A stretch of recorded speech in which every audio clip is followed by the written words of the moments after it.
Broadcasting live in Minneapolis, St. Paul on AM 950, the progressive voice of Minnesota. In the evenings on WCPT 820, Chicago's Progressive Talk. And in the nighttime hours on 1150 AM, KKNW in Seattle. It is the Matt McNeil Show on your Monday. Good to have you with us today. 952-946-6205, 952-946-6205. Cliff Schecter is kind enough to start us off on this week, as we've got a lot of things to talk about. None of it good. But we do it. One thing that is good is Cliff's Edge. If you're not on his YouTube page, it's fantastic. Become a Patreon. Go over there and support him. The live broadcast, you guys have been doing a lot more live broadcasts. How's that been going for you? That's awesome. At 2 p.m. Eastern every day, we do, not every day, on Tuesday, Wednesday, and Thursday. Okay. Excuse me, are the live stream days. I had some great guests. Brian Karam, the last Playboy correspondent at the White House who actually got, he writes for Salon now, whatever, who actually got Trump to admit that he wasn't necessarily going to support a safe transfer of power after he lost, and that was used in Jack Smith's filing. Brian's a character, and he was fun, and some other great folks and interesting people that we've had on there. So it's been, been pretty cool. So I got to have you on. I was going to ask you, so I'm going to ask you now while everybody's listening. Okay. So you can't say no because I want you to come on. Of course, man. But that's been great. I am almost done with Twitter. Switched over to Blue Sky. I love it. It is a breath of fresh air. It is. And I've just had enough of the Nazis. And the final straw for me was the Elon Musk.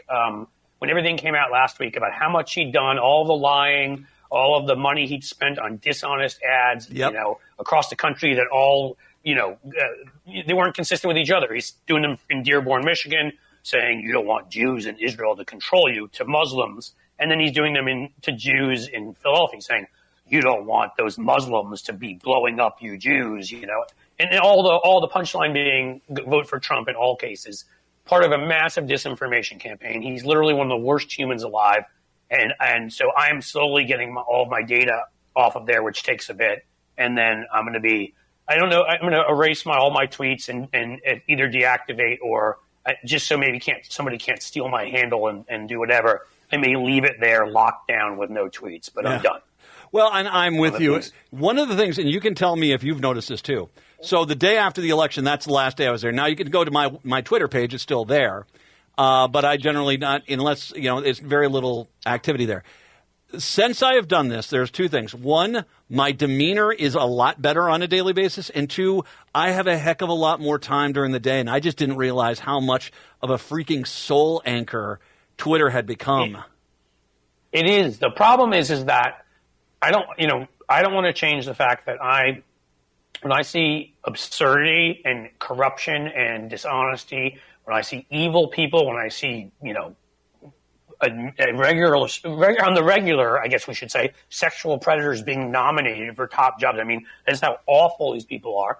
I'm going to call them out. And yes, I like to creatively insult people, so I will do that on Blue Sky too.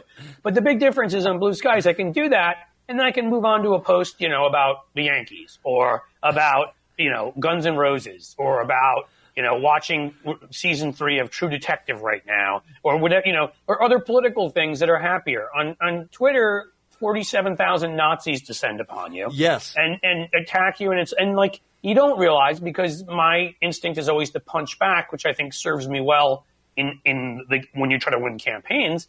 But on Twitter, I would waste time. It sucks your soul out of you. You're dealing with people that are helpless, are losers, are incels in their parents' basement, and quite frankly, are people who, if you look up who trolls tend to be, they're people who are sociopaths, or people that are narcissists. Yeah. They have no other human interaction but this. This is how they live their lives. They drag you into the mud with them, and it's just the back and forth. It's such a waste of time. I'm so much happier at Blue Sky. I don't spend as much time on there as I do, and that's a great thing because I want to do my YouTube stuff, and I've got my email business, and you know what? Like, I want to do a million other things that don't involve wasting time on that app with that absolutely awful person. So I think it's funny because it seems like, I'll say quickly, Josh Marshall, I think, asked the question, if you know the journalist Josh Marshall, was like, why does it seem to all hit a tipping point at the same time? And I think part of it was probably because last Friday, the terms of service changed. He's going to start stealing, which he already did for 2 years, grabbing your data to use to build his stupid AI. and he also, the terms have changed. If you have a lawsuit against him, you have to go to a judge he's pals with in northern Texas. So people on Twitter should know that's what you're looking at. That was part of it, but for me, it was really, last week was saturated with this unbelievably, like this guy that is about as socially inept as J.D. Vance, probably orders donuts the way J.D. Vance does. This dorky loser who can't even have a normal conversation with somebody, jumping up on a stage like he's some Tom Cruise on a sofa on the Today Show, a complete moron. And he's lying and cheating and stealing and doing everything he can to destroy our election and all of that, and bragging about it and bragging about Trump and his stupid Doge agency. Yeah. And he's just another one of these insecure, pathetic MAGA males that is destroying my country. And I don't want to be a part of it. I don't want to give him one. So I'll keep putting videos and stuff up there until I get all my data and I'm done over the next week while I'm there, though I won't do any other interaction there, just promoting my videos and my live streams. And then as soon as I can get out of there, I'm gone. It's one of the things which became apparent with him particularly is he spent $44 billion on Twitter so that knowing that he was going to drive that company into the freaking ground, because he knew that at the other side of it, there are $1 trillion SpaceX contracts which he will get handed to him. So basically, he wasted $44 billion Putin, to get and Xi, and wants to sell Teslas in China. I mean, again, he was having private meetings. It's like when Trump would go into a room without the translator. We know Elon Musk was having private meetings. With going to private meetings with Russia, Iran, who else, without us knowing. If anybody doesn't think this person, if anybody who thinks this person has any loyalty in the United States of America, by the way, he's here illegally because he worked here illegally, which we all know now, because he can't explain his status. Which, if you look it up, he should not have been able to work here when he's working for PayPal. So if we had, I don't know, a real attorney general and not Merrick Garland, maybe they would start right now and maybe confiscate everything he made from the fruit of the poison tree and kick his dumb butt out of this country. But that's too much of a dream, apparently. So at least for me, I'm done with it. I can rip these guys and make fun of them and mock them and do it from YouTube. I can do it from Blue Sky, and I'm a happier person that way, if I'm going to be frank with you, Matt. Well, I will. Kansas City lost last night. How can I be upset? Well, and I'll say this. Blue Sky, Threads, Mastodon, Cliff Schecter's everywhere. And also, so just find them on those things and just, like myself, I turned off Twitter. Say, not to whatever, but really Blue Sky and YouTube, I don't want to get it. I'll be on Threads, but again, Zuckerberg owns it. I don't trust him. He, even before the last election, said he was going to deprioritize political content so that it wasn't going to be shared as widely. So I want that to be a backup. I don't want that. Really, if you want to find me at my YouTube and my Blue Sky. Those are the places where I will always be. Well, you can never say always. But, the question I got for you is, it comes down to, is America's problem the fact that we haven't suffered that much? I understand we went through a pandemic and everything. But we went through a pandemic, and what happened? People woke up. It's like, oh, dear God, we don't want Donald Trump in charge, and we went with Joe Biden.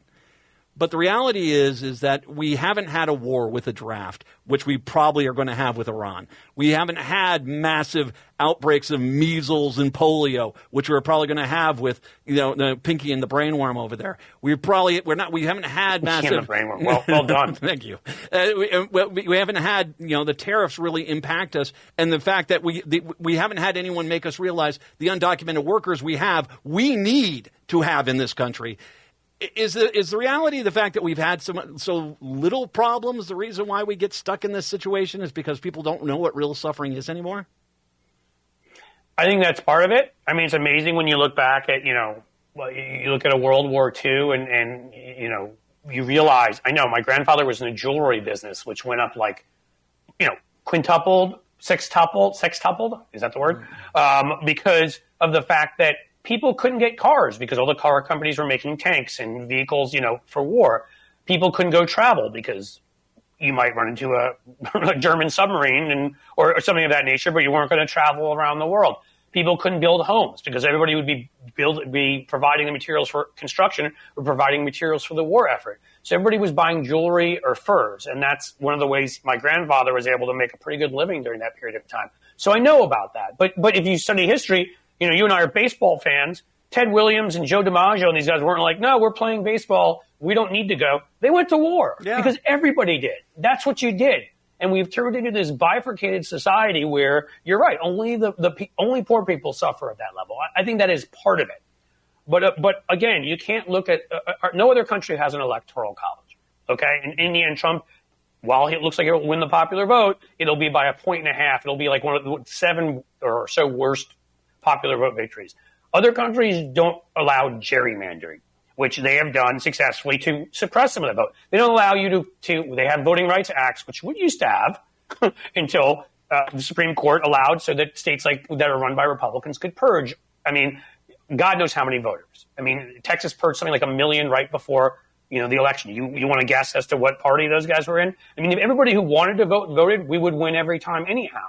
So, we let these extreme right wingers take over and create parallel institutes in our society. Heritage Foundation, so they could lie about stuff that the Brookings Foundation said.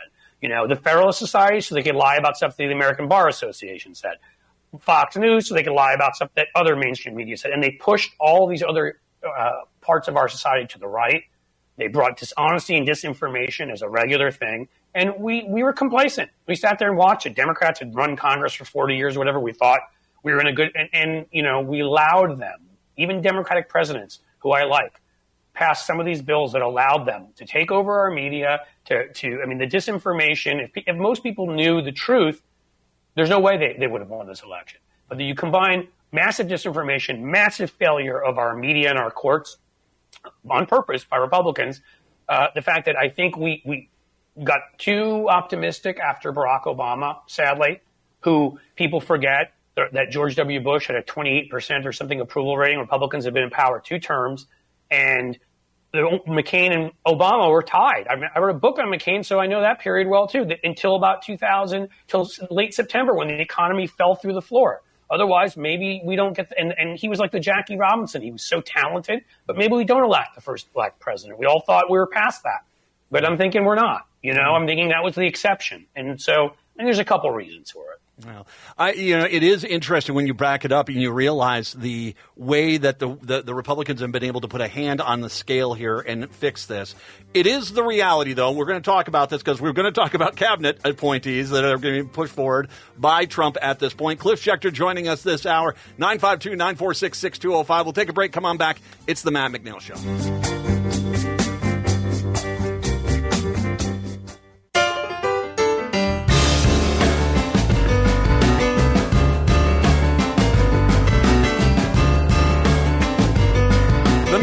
Show. Cliff Schecter kind enough to join us once again. Find him at Blue Sky. You can go there. It's Cliff Schecter all together .bsky.social, and of course Cliff's Edge on YouTube. Which if you're not following that, you're just plain wrong.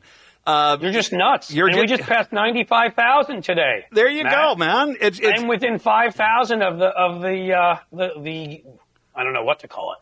The golden button. Sombrero? We're going to get you one of those. I've seen those awards, man. We're going to get you one of those. That's right. I'm going to get a cool little plaque. I'm just going to walk around with it and be like, hey, see my plaque?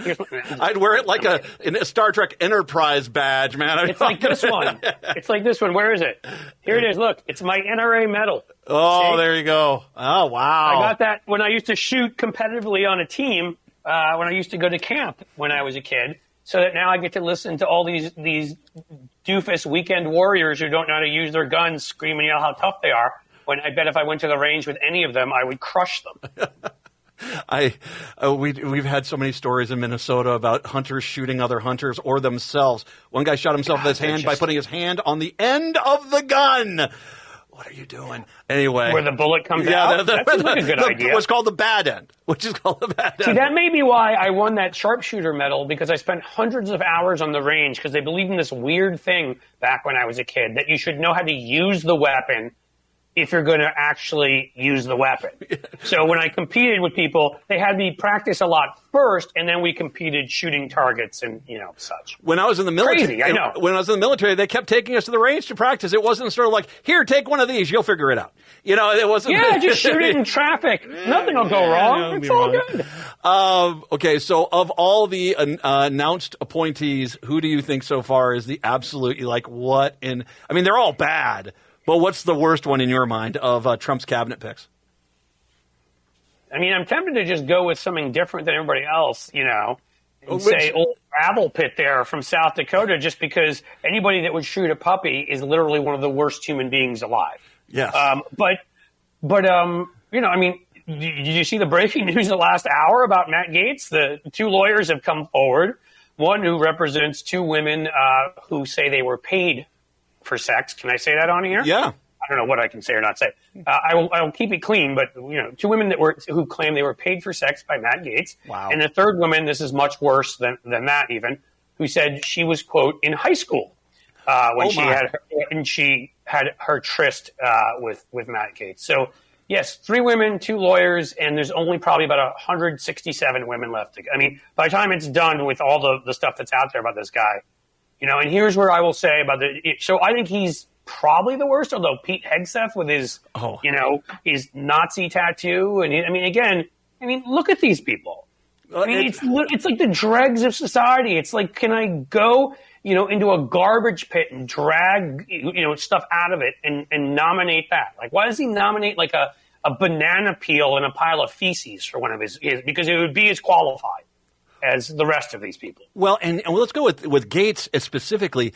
Speaker Johnson, who makes religion, I'm the good Christian. He knows what's in that report. He knows what's in that report. As the speaker, he can see what the ethics report has written. He knows what's in there, and he's still backing him up. They're all just horrible. Maybe he got desensitized by monitoring his son's porn. Oh, yeah. I don't know. Did that desensitize him? Good old-fashioned porn, man. I don't know, likely desensitized from some of the clubs he probably goes to on Saturday night. Not that I know anything about that. I'm sure he doesn't give any vibes off at all. In any case, he's a fraud. He's been obviously patently a fraud. The fact that he'd support Donald Trump and then claim to be a Christian is about as laughable. I mean, again, most of these folks can't read, so they haven't actually read the New Testament and what it says about people like Donald Trump. I tell them that they should check out that whole Good Samaritan part, maybe see if they can learn something about that. Gospel of Matthew is a good read. But I will say the good thing about Gaetz is that he much like many other Republicans, he's got such antisocial personality disorder or sociopathy or whatever he has that Republican senators are calling for the report to be released because they hate him. Because a lot of people hate him. Yes, Kevin McCarthy, he was at war with. He was at war with Marjorie Taylor Greene at one point. Guilty as charged, dear. I hate the guy too. Well, everybody does. But I'm going to now lay down the gauntlet for the Democrats, for our party, which is enough. Enough with the collegiality that no longer exists. Enough with the traditions that no longer exist. Okay? Any Democratic member of the House Ethics Committee can get up on the floor and read this report out loud. If you don't do it, I will be furious, and I hope everyone else will be furious. And maybe we just won't give you specific people money next time. Maybe we'll fund primary challenges because I'm tired of this. Oh. Tired of Republicans breaking ethics and, forget tradition, law, and our people won't even do what's right there in front of them. Read the report out loud so that we all know what's in it. And you have the ability to do it. And that report is nothing compared to when the guys read the Pentagon Papers on the floor. I mean, that was a much bigger deal. And they did that because they had the guts to say this is not right. Exactly. Have some courage and get up. A bunch of fascists are going to take this country over. Stand up and point out to as many people as you can who they are, the type of person they would nominate for this job, Attorney General, beyond the fact that he's never tried a case before in his life, that he's a joke as a human and a lawyer. Beyond that, he's a criminal, okay? Mm-hmm. And we were going to find that out in a report. So why don't you read the report? Do you feel as if, and this is what it seems like. I mean, the Republicans are going to check mark a lot of Trump's agenda. But there does seem to be about 10 or so senators who are like, Matt Gaetz, no. We're not Pete Hegseth, no. You got to give us someone we can actually, act like is a legit candidate. Do you think that those 10 will hold true, or just Trump will wait until they all recess and then recess appoint all these guys? No, I don't think so. I think in a very interesting way, and I didn't even know it would be this much, but I kind of predicted at some point that he was going to go after McConnell because McConnell is the only independent power base left that he doesn't control. Because McConnell has such connections to the corporations, and so many senators were elected with McConnell's dirty corporate money. That's how John Thune ends up beating Rick Scott, who the MAGA people. Yeah. So so that is the one, and I mean, don't get me wrong, the world we're in, when we're relying on Mitch McConnell, right? I mean, that just shows you how far things have sunk.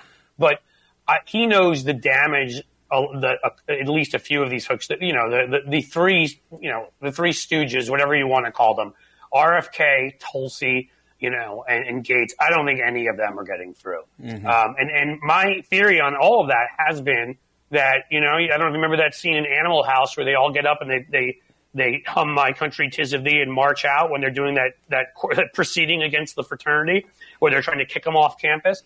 Democrats should get up and say, these are not serious nominees. This is not a serious process. We will not participate in it. And if you want to vote for them, you go right ahead and you own that. You own that for the American people. I would go outside, go right up to cameras, and start telling people outside who these people are. Mm-hmm. Let the Republicans figure it out. If they're going to support a guy, the others, as much as I can't stand them, probably, yes, you give them a vote and you go through the process with them. As much as I can't stand Gravel Pit there, mm-hmm. or what's her face from, the jerk fake moderate who sold her soul from New York. Congresswoman, whatever. Vansky, yeah. You have to go listen to this. He does this for an hour 3 times a week. What time, once again, on Cliff's Edge, can they hear your live stream going? They can hear it at 2 p.m. Eastern, Tuesday, Wednesday, and Thursday. I have guests sometimes. I don't sometimes. I take the audience's questions. We're on at least an hour each time and sometimes more. Cliff Schecter, Cliff's Edge is where you'll find him. Thank you, Cliff. And find him at Blue Sky. We'll take a break. It's the Matt McNeil Show. Hi, Matt McNeil here. You're listening to the best progressive radio in Minnesota. It's AM 950, KTNF, St. Louis Park, Minneapolis, St. Paul.